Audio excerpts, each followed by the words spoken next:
نحمده ونصلي على رسوله الكريم۔ حضرت علی مرتضیٰ رضی اللہ تعالی عنہ کی عقیدت و محبت برگاہ رسالت میں حضرت علی رضی اللہ تعالی عنہ کو اپنے لڑکپن سے ہی سرور دو عالم صلی اللہ علیہ وسلم کے ساتھ گہرا تعلق تھا۔ اسی لیے آفتاب رسالت کی کرنیں جیسے ہی طلوع ہوئیں، انہوں نے لڑکوں میں سب سے پہلے ایمان لانے کی سعادت حاصل کی۔ چھوٹی عمر میں انسان میں خوف اور ڈر زیادہ ہوتا ہے، مگر عشق کا یہ تأثر ہے کہ انسان کو نتائج سے بے پرواہ بنا دیتا ہے۔ لہذا حضرت علی رضی اللہ تعالی عنہ نے ایمان قبول کرنے میں دیر نہ لگائی۔ جب نبی علیہ السلام نے ہجرت کا ارادہ فرمایا تو اس وقت آپ صلی اللہ علیہ وسلم کے پاس لوگوں کی امانتیں موجود تھیں۔ اس صادق اور امین ذات نے حضرت علی رضی اللہ تعالی عنہ کو منتخب کیا اور حکم دیا کہ علی، تم میرے بستر پر لیٹ جاؤ اور صبح کے وقت امانتیں لوگوں کے سپرد کر دینا۔ حضرت علی رضی اللہ تعالی عنہ کی دلیری، شجاعت و بہادری پر قربان جائیں کہ وہ بلا خوف و خطر چارپائی پر لیٹ گئے۔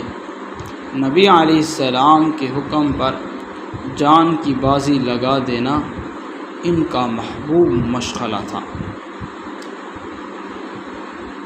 حضرت علی رضی اللہ تعالیٰ عنہ نبی علیہ السلام کو آخری غسل دیتے ہوئے جو تاریخی الفاظ کہے، وہ پوری امت کے جذبات کی ترجمانی کرتے ہیں کہ میرے ماں باپ آپ پر قربان، آپ کی وفات سے وہ چیز جاتی رہی جو کسی دوسرے کی قوت سے نہ گئی تھی، یعنی وہی آسمانی کا سلسلہ منقطع ہو گیا۔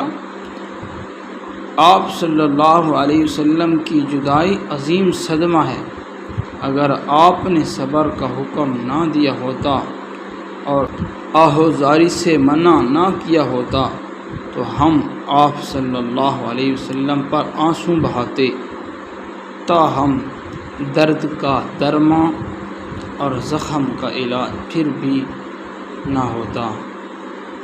اسی طرح حضرت اسماء رضی اللہ تعالی عنہ کے بارے میں آتا ہے کہ ہجرت کے موقع پر غار حرا میں حضرت اسماء رضی اللہ تعالی عنہ نبی علیہ السلام کو پہلے دن کھانا پہنچائیں۔ جب دوسرے دن پہنچانے کے لیے گئی تو روایت میں آتا ہے کہ ان کے ماتھے پر زخم تھا اور کچھ مغموم سی تھی۔ نبی علیہ السلام نے دیکھا تو پوچھا، اسماء، آج مجھے تم پریشان اور غمزدہ نظر آتی ہو۔ جب آپ صلی اللہ علیہ وسلم نے پوچھا تو ان کی آنکھوں سے آنسو آ گئے۔ پوچھا، اسماء کیا بات ہے؟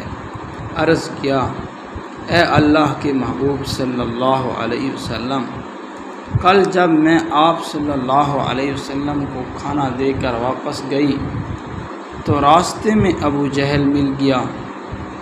اس نے مجھے پکڑ لیا، کہنے لگا، ابو بکر کی بیٹی، تجھے پتہ ہوگا تیرے والد کہاں ہیں اور تمہارے پیغمبر کہاں ہیں؟ میں نے جواب میں کہہ دیا کہ ہاں مجھے پتہ ہے۔ وہ کہنے لگا، مجھے بتاؤ۔ میں نے کہا، میں نہیں بتاؤں گی۔ اس نے مجھے دھمکایا، ڈرایا اور کہنے لگا کہ اگر تم نہیں بتاؤ گی تو میں تمہیں بہت ماروں گا، سخت سزا دوں گا۔ میں نے کہا، میں ہرگز نہیں بتاؤں گی۔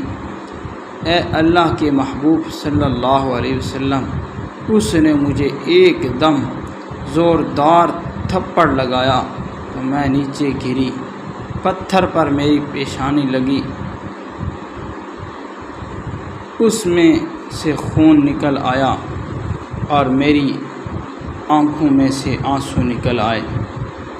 پھر اس نے مجھے بالوں سے پکڑ کر کھڑا کیا اور کہا کہ بتاؤ ورنہ تجھے اور ماروں گا۔